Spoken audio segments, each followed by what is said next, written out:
Dad and were dating in Vietnam, right? Yeah. When you were in Vietnam. And her parents were really against GI boyfriends, right? Yeah.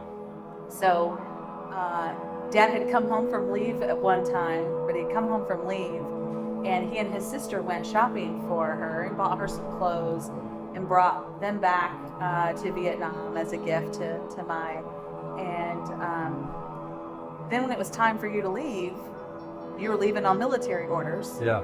And Mai was 3 months pregnant about. Yeah. And so he knew she was pregnant and went and you rented her an apartment? Yeah. We were in an apartment the last year I was in Vietnam. In the city of Da Nang. Yeah, and I stayed down in Da Nang. And when I left, it was understanding where she would go and I would go, and we'd find each other. Yeah. Well, it never happened. I didn't. Yeah. So, but you corresponded for a little bit back and forth. Yeah. Letters that went to your mom and dad's house, right? Yeah. And you knew that she had a baby boy. Yeah. And then the letters stopped.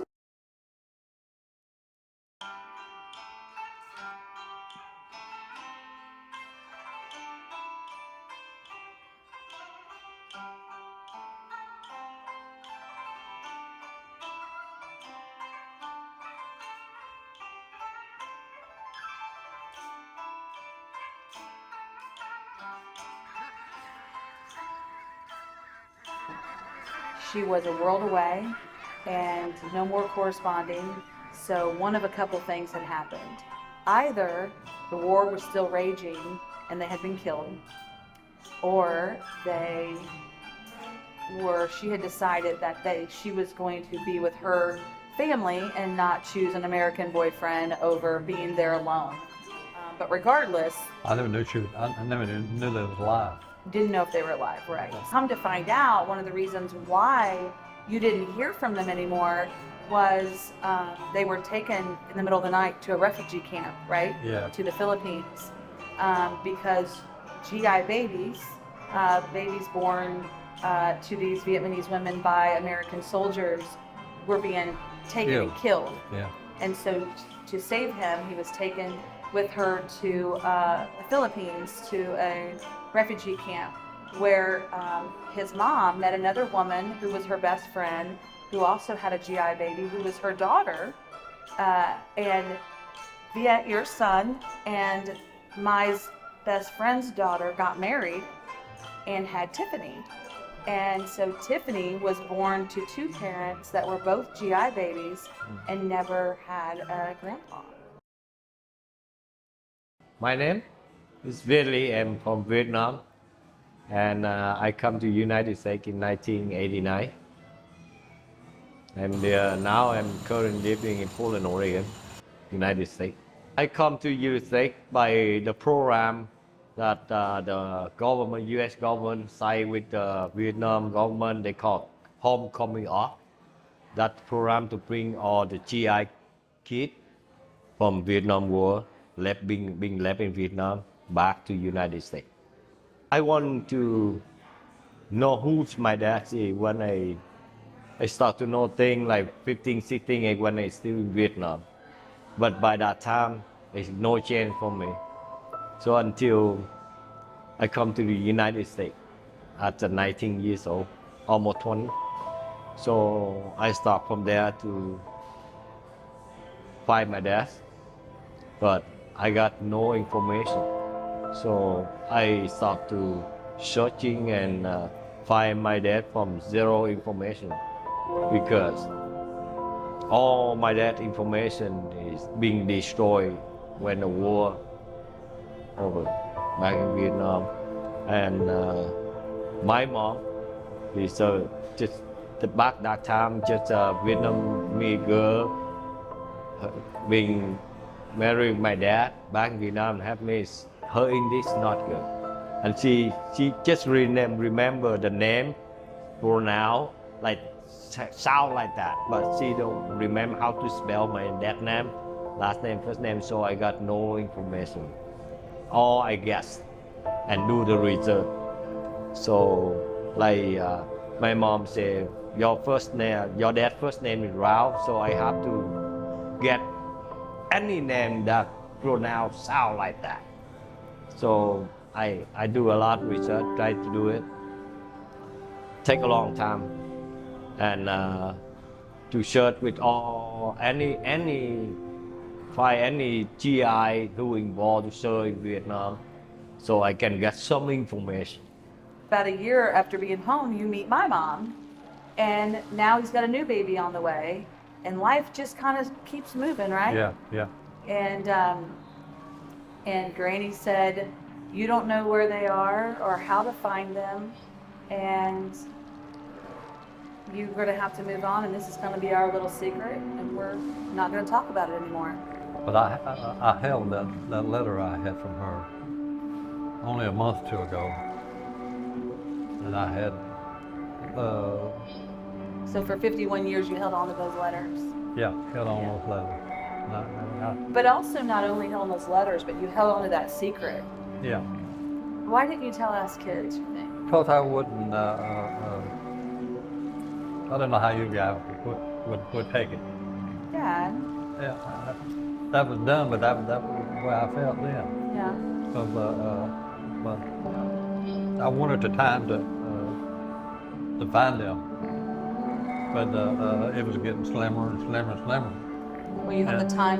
the time to find them was slimmer as What? time went on.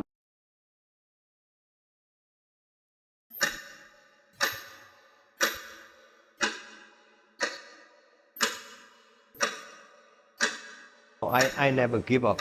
I never give up. I just every year when I getting older, I keep rushing because I understand is I have time, but my father may not have time.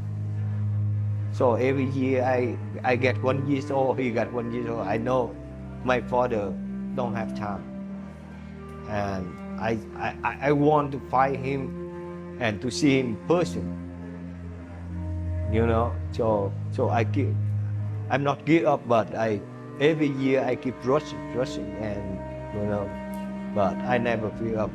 Somehow, I believe it's just because I can't get there yet. I don't have enough information yet, but I keep believe in my somehow I will find him. So the DNA come out. Good news, they now come out. I tried first DNA, not enough information to give them, so they point me to the wrong instruction. So they do that end again. I try another DNA, yeah, send me to that end again. So but I said, no, I can't give up because I'm over 50 now. And I know my dad is getting old and he don't want much time. If I can find him, too late. So I keep doing it, and I try to test the DNA. And somehow they point me that the family, that all the name and last name is sound similar to how my mom pronounced. So I say, maybe this one. So this time I also pay to the lady who live in California. She got a business. She got told to find the lost family member or people kind of like that. And they say, here, my DNA result right here. And this is point to this family. And I think it's very familiar to the way my mom pronounced, so help me. And she take it, and she take the case, and she come back for a little while, maybe a week. She saying, I found two brothers, two brothers in Vietnam. One is my dad named Rob Phu, and one is Terry Phu, is my uncle name. So I keep hearing over 30 years, I keep asking my mom, please remember what my father's name sound like that, and she keeps saying raw food. So when I heard she say that one of them is raw food, they say that should be my father. That's what should be my father. And she says, congratulations. I hope this is your father is raw food, because the other one, Terry Food, the whole my uncle being passed away. So it's shaking me a bit. But and after that, I tried to contact my sister Carrie, my dad, and then one day, but I waited for 10 days, and it's no response, because I understand that Carrie don't know who I am. I come from out from the blue, so she know it. No, she didn't accept the friendship. So, and my daughter Tiffany, she know that the Carrie daughter Brittany, she the same her age. So Tiffany tried to make friend with Brittany, Carrie daughter, and they same age. So she accept right away, and Tiffany, my daughter, tell my niece the story, and my niece, oh my God, I call my mom right away, and that time Carrie realized, oh my God, that's my brother, tried to contact me, and then she contact Tiffany, and Tiffany called me at work and say, I connect to your sister.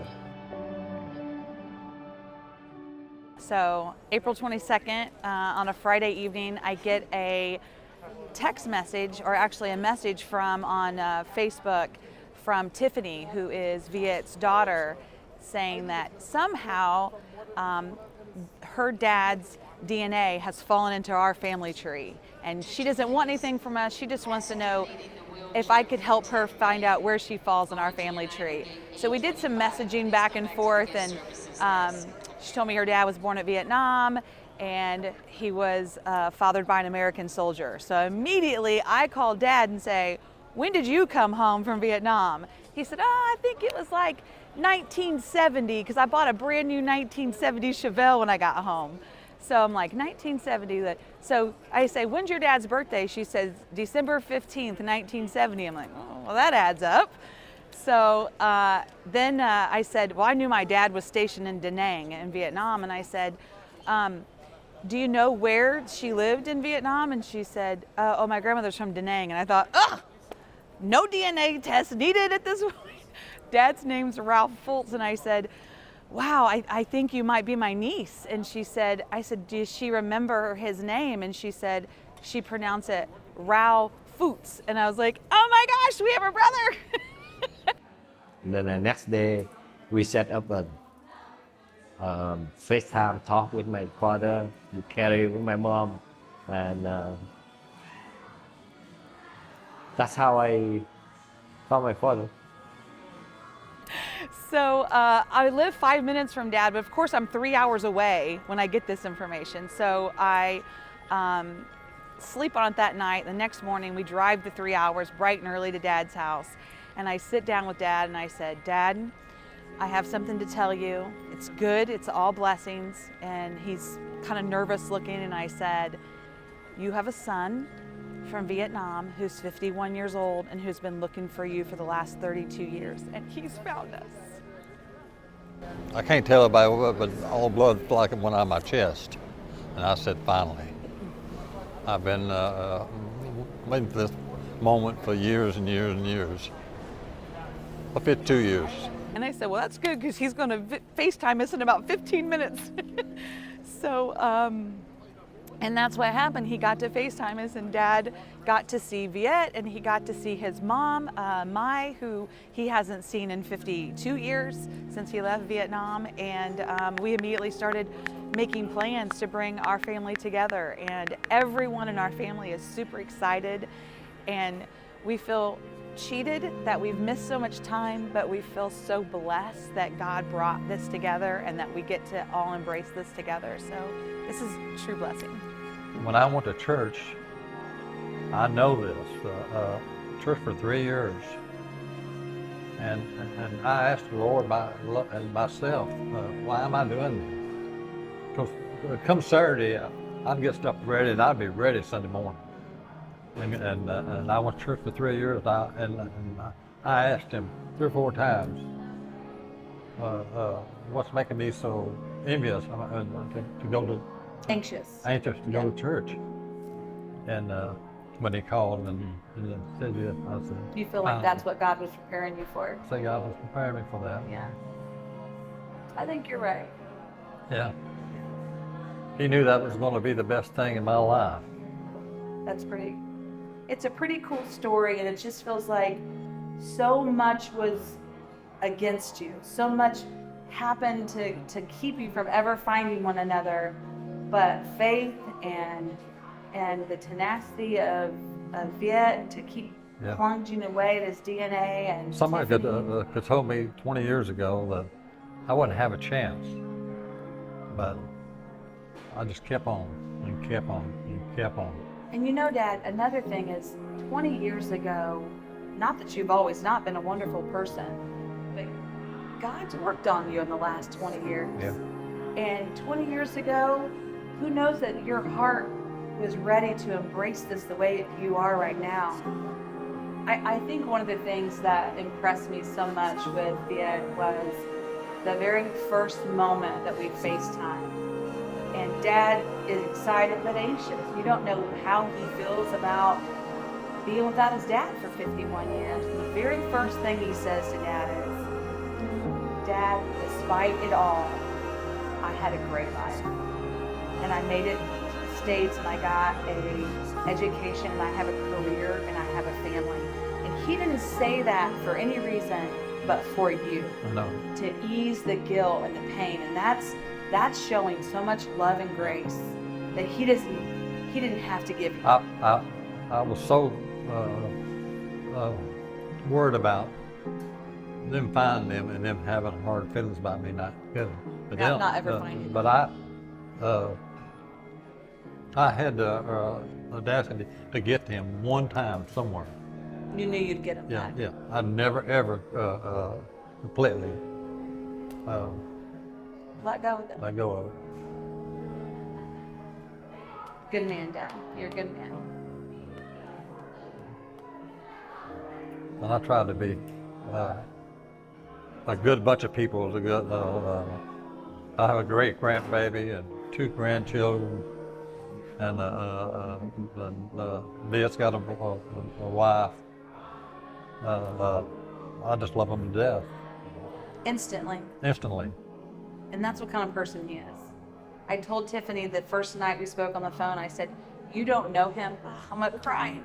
You don't know him, but I do. And he's going to love him instantly because that's the kind of person my dad is. And you did. Yeah. Right? I loved him for the last 52 years. And nothing ever take his place. Proud of you, Dad. It took me 32 years, and finally, I found my father. I don't have enough words to describe that how he's feeling. You know. I just want to wrap him. I just want to hold him. I just want to kiss him. I just want to jump over him. It's been a long time, Dad. I just want to call Dad. Because I keep this word in my heart 32 years. I just wait to the day so I can face the man and I can call him Dad. So finally that day I call him Dad. The first time in my life in 52 years.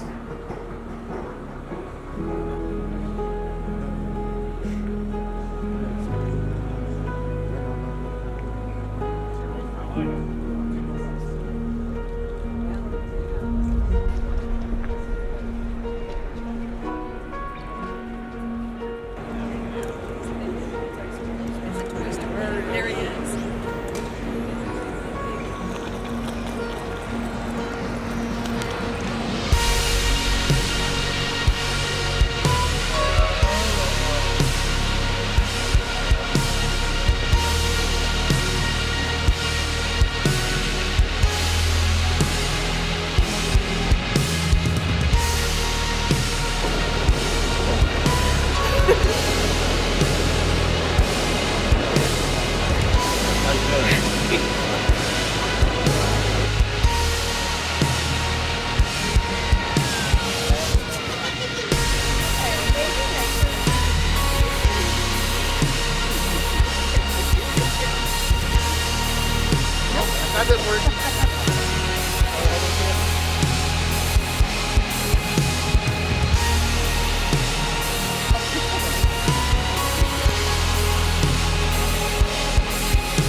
Solicitors, and so I didn't realize it was you, but you didn't leave a message, so I didn't know it was you until last night.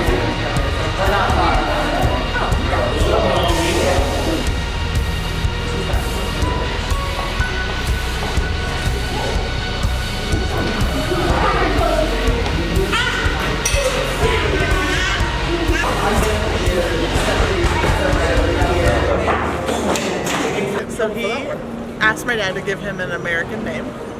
So both of my dad's sons, well, now we have 3 sons for him. The other 2 are named after my dad. So with this one, my dad's middle name is Edward. So my dad has named him Edward Viet Lee Foltz. And we're hoping he's going to go by AK Eddie. I give him Edward because the name was passed down to me, and I passed it down to my sons, and that was the name that always stayed in our family.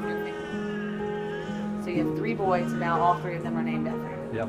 It's amazing. I don't have enough word to describe what the feeling of that time. That was something that happened to me. I'm 74 years old. Nothing has ever been that's top of the line.